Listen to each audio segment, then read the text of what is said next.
Okay, good morning, good morning to every one of us. Nandito naman tayo sa programang ito, The Gospel of the Kingdom. Mga kaigsunan, may muntag sa tanan o sa tanan nga nagasubaybay sa tuang programa. Ika-59 na sa maong bahin sa The Gospel of the Kingdom. Ang atong subject karon nga atong tukyon may tungod kini sa comparison between light and darkness.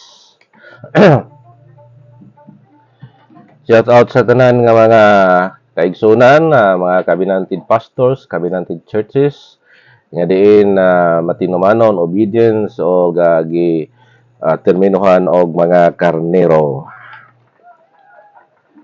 Amad katong mga nasakop sa tinud nga simbahan nga daghang kaig kramo dili obedience o magsupak-supak determinuhan na og kanding. So, and the judgment seat of Christ, simple lang kayo pag husga sa atuahang labaw nga makagahom nga si Hesus Kristo sa iyang hukmanan kay siya na ang judge ang para sa iya na adya sa right side. Kadtong di makapanunod sa iyang gingarian, gibutang niya sa wala. Okay mga kaigsunan, sugdan na nato pag-differentiate ang maong kamatuoran. Itong last na kong vlog, akong i-explain ang the truth is truth and the false is false. At this point of time, ato ang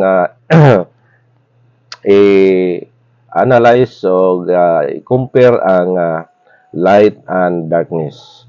Now, magbasa na ta sa referensya dinhi sa balaan nga kasulatan dinhi sa 1 John chapter 1 verse 5. O mo jump kini sa verse 7. Now the Bible says, "This then is the message which we have heard of him and declare unto you, that God is light." God is light, and in him is no darkness at all. So mo ni pasahe sa 1 John chapter 1 verse 5. Apan mo jump diri sa verse 7. But if we walk in the light as he is in the light, we have a fellowship one with another, and the blood of Jesus Christ, his Son, cleanseth us from all sins. Ang Dios manalangin sa tuang basa o pagpamalandong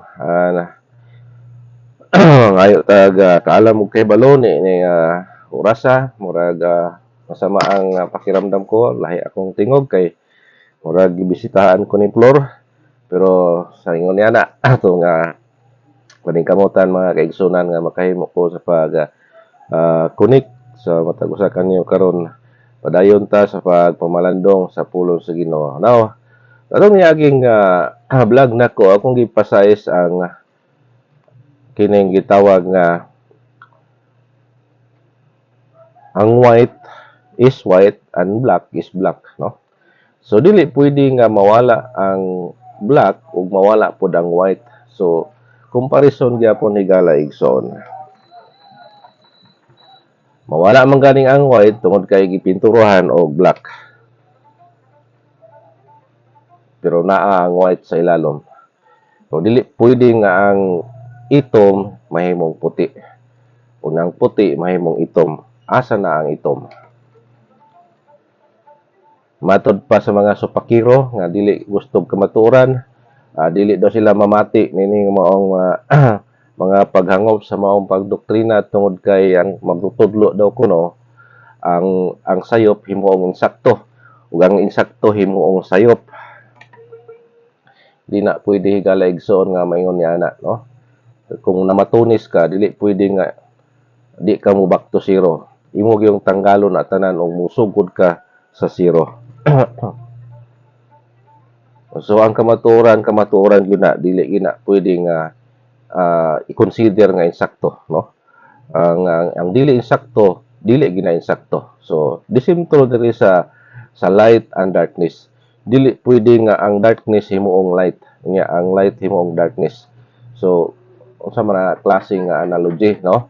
So unsa na klase nga theology. So dinhi ato makita nga gi-differentiate o gi-compare gayud ang light and darkness. So ang light nagbarog diha sa Dios kay God is light. Ug ang darkness nagbarog sa kaaway sa Dios nga mao si Satanas. Og siya nagrepresent sa Dios sa kangitngit. Og siya ang Dios diri sa kalibutan na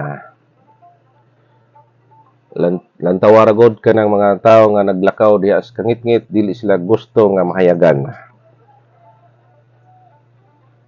Magnegosyo nga diin adunay adunay masabtan nga transaction sa kangitngit, di ba ang balay kuralon na o dili butangan og balay. Mao kana ang mga buhat sa kangitngit higala igsoon. Apan ang buhat sa kahayag fair play na siya, honest og transparent og hastang hayaga gyud. Og ang matod pa sa Biblia kadtong nagalakaw sa kahayag dili gyud mahibangdol. So ang mga buluhaton nga ihas Ginoo, transparent na siya o matawag na siya nga naa gyud sa kahayag kay ang Dios kahayag man, no?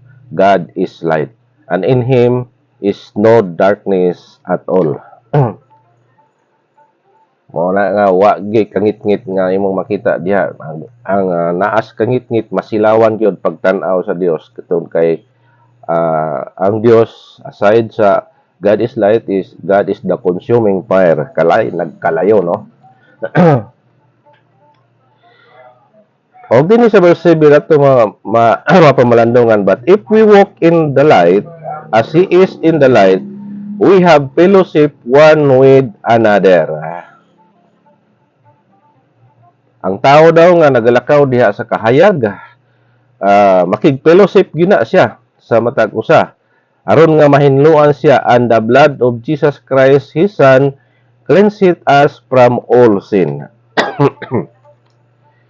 May balaan mo ng tao nga wala na naglakaw sa kahayag ug naglakaw na sa iyang sariling counsel, naglakaw na sa iyang sariling pagbulutan ug siya na Dios sa iyang sarili ug wala na sa kahayag tungod kay di siya makig-fellowship diha sa mga tao nga naa sa kahayag.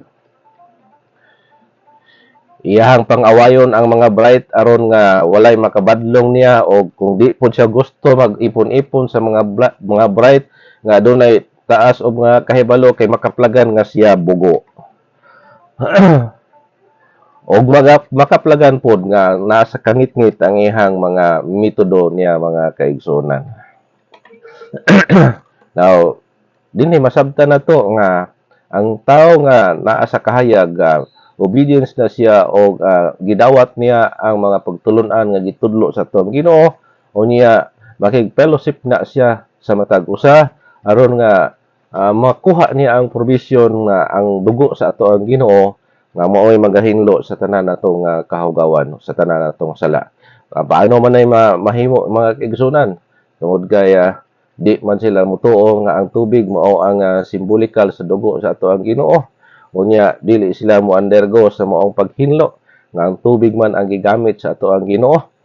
Bisan gani sa Lord Supper ang bino mao'y symbolikal sa dugo sa atong Ginoo. So sa paghinlo usab ang tubig usab mao'y gigamit nga symbolikal sa paghinlo. Kaya diha ma-illustrate nga gilubong ka o gihawas ka o nahinluan ka mga kaigsunan. Una nga kung imong atrasan pagyud sa chapter 5 sa 1 John, chapter 5 verse 8, nga matod pa dito, spirit, water, and blood is agree in one. So wala na sila managlahi, no? Agree in one gina sila. Dugang pangpasahe diri sa Biblia in line sa to ang subject nga comparison between light and darkness sa 1 Thessalonians chapter 5 verse 5, ye are all the children of light and the children of the day. We are not of the night nor of darkness. So klaro kayo. Klaro kayo ang mga tao nga diin mo pabor diha sa side sa Ginoo nga mao ang Dios sa kahayag ug giterminuhan kini nga ye are all the children of light. Mga anak daw kita sa kahayag kung mosang-ayon ta sa kagustuhan sa tuang Ginoo. Unya, and the children of the day. O kita daw ang mga mga kanakan diha sa adlaw. Adlaw kay hayag ko ng adlaw no. We are not of the night. So dili daw ta. Wala daw ta di ta gusto anang kangit-ngit more of darkness. So tataw kayo nga gi-emphasize o gi-differentiate yun o gi-compare din mga kaigsunan ang darkness o light. Di gyud pwede nga mawala ang dark, di pud pwede mawala ang light o either ang dark mahimong light, ang light mahimong dark. So dili na siya pwede mga kaigsunan. In fact, mao na gina arrangement sa atong Ginoo, di gina siya mausab og wala po'y mawala niya ng duha kaya dili ma-differentiate asa ang kamatuoran o dili kamatuoran mga kaigsunan. So ang tao nga nagpalo diha sa kagustuhan sa Ginoo, so mao na ang mga tawhana og mga kanakan diha sa kaayag mga kaigsunan. Dugang pa nga pagpamatuod dinhi nga diin naghinapos ang ato ang mensahe nini kag nakaron sa kabuntagon. In 1 John chapter 2 verse 9, he that saith he is in the light and hateth his brother is in darkness even until now. Kadto daw tao nga nag-as if og nagpiling-piling nga siya naa daw siya sa kahayag, naa daw kuno siya sa kamatuoran na ilahang grupo po daw kuno sa Ginoo pero kusog kaayo mangdaot, kusog kaayo magdumot, kusog kaayo mag character assassin ang gipinghimo mo na mga kaigsoona na